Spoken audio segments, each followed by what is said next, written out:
Kalau antum bilang mana dalil yang melarang? Dalil melarang banyak. Wa may yushaqiqir rasula min ba'di ma tabayyana lahul huda wa yattabi' ghaira sabilil mu'minin nuwallihi ma tawalla wa nuslihi jahannam wa sa'at masira. Siapa yang menyelisihi Rasul setelah jelas baginya petunjuk. Kan jelas nih petunjuknya. Hari-hari 12 Rabiul Awal di masa Nabi saja jadi Rasul 22 tahun. 22 tahun sejak jadi Rasul, jadi Nabi di Makkah, tidak pernah dilalui dengan apapun peringatan dan perayaan. Kemudian sahabat, ijma' di masa mereka, melewati hari-hari itu. Bahkan Rabiul Awal di dalamnya terdapat kejadian yang luar biasa. Tidak pula mereka melaluinya dengan baik peringatan, perayaan, acara, ritual dan sebagainya. Wa yattabi' ghaira sabilil mu'minin, dan mengikuti jalan selain jalan orang-orang beriman. Para ahli tafsir menyebut al-mu'minin di sini adalah as-sahabatu radhiyallahu anhu. Nah, jalan sahabat dah jelas? Jelas, terang. Mereka adalah pertama orang yang paling mencintainya. Yang kedua, mereka sepakat tidak merayakannya. Ada lagi yang lebih jelas daripada itu.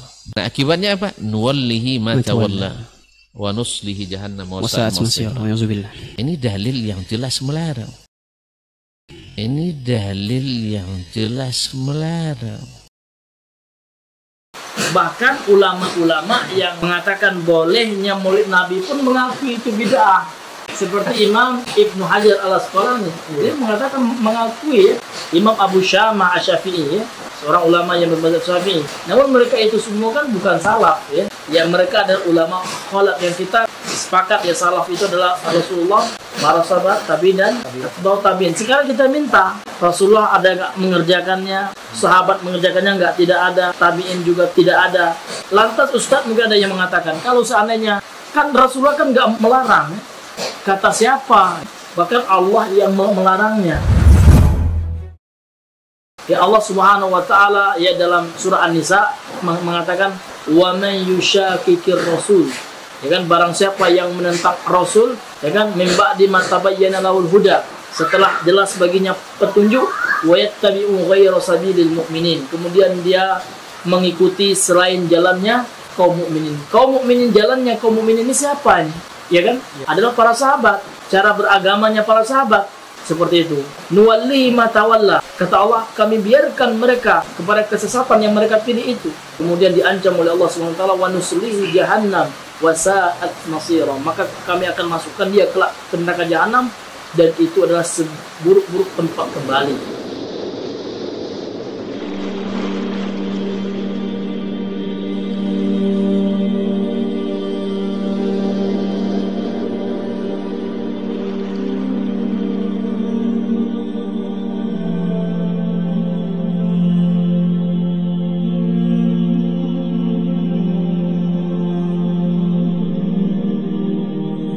Wa may yushaqiqir rasul, dan barang siapa yang menentang Rasul, min ba'di ma tabayyana lahul huda, setelah ia mengetahui dengan jelas petunjuk yang sampai kepadanya, wa yattabi' ghaira sabilil mu'minin, dan dia mengikuti jalan bukan dari jalan orang-orang yang beriman. Jadi jalan yang dia tempuh itu bukan jalan orang-orang beriman.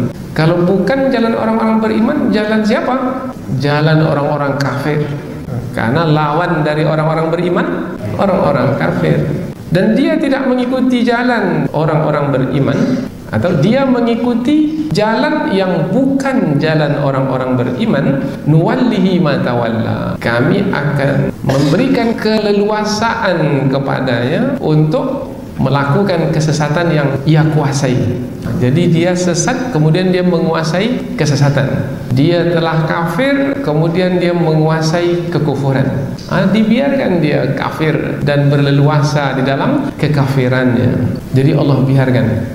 Jadi di dunia boleh jadi dia terlepas, tapi di akhirat bagaimana? Wa nuslihi jahannam, dan kami akan memasukkannya ke dalam neraka jahanam. Wa sa'at masira, dan neraka jahanam itu adalah seburuk-buruk tempat kembali. Jadi nampak jelas ayat ini menerangkan tentang orang yang menentang Rasul. Pertama, menentang Rasul secara sembunyi-sembunyi, berbisik-bisik. Nah, tak ada kebaikan dalam berbisik-bisik itu. Kemudian yang kedua, menentang Rasul terang-terangan, karena apa yang dibisikkan itu tak menjadi. Apa sebab? Sebab datang wahyu memberitahu yang sebenarnya. Akhirnya, wah, kalau sudah ketahuan kita yang mencuri, sudahlah kalau begitu keluar dari Islam, menentang Rasul. Bahkan di dalam satu riwayat, Bushair yang keluar dari Islam pergi ke Mekah, masuk ke kumpulan orang-orang kafir, ikut pula bersama orang kafir dalam perang. Ikut dalam perang.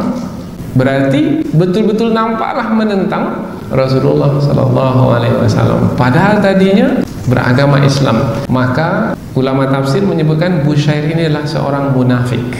Jadi dia memeluk Islam itu adalah untuk mencari kepentingan. Di saat kepentingan tak dapat, maka dia tinggalkan Islam itu. Nampaklah dia yang sebenarnya. Jadi jangan kita mau dimasukin syubhat oleh ahlul bid'ah. Ahlul bid'ah itu nggak punya hujah. Jadi kalau antum mau bantah ahlul bid'ah, hujah yang dia bawa di situ juga bantahannya, di hujah itu juga bantahannya. Nggak usah lari ke yang lain. Mau dibawakan ayat, di ayat itu juga sebagai bantahan buat dia. Dibawakan hadis, di hadis itu juga bantahan buat dia. Karena ahlul bid'ah nggak punya hujah sama sekali, nggak punya hujah. Karena mereka asal ambil aja sekenanya mereka dalam beragama ini dan seenaknya.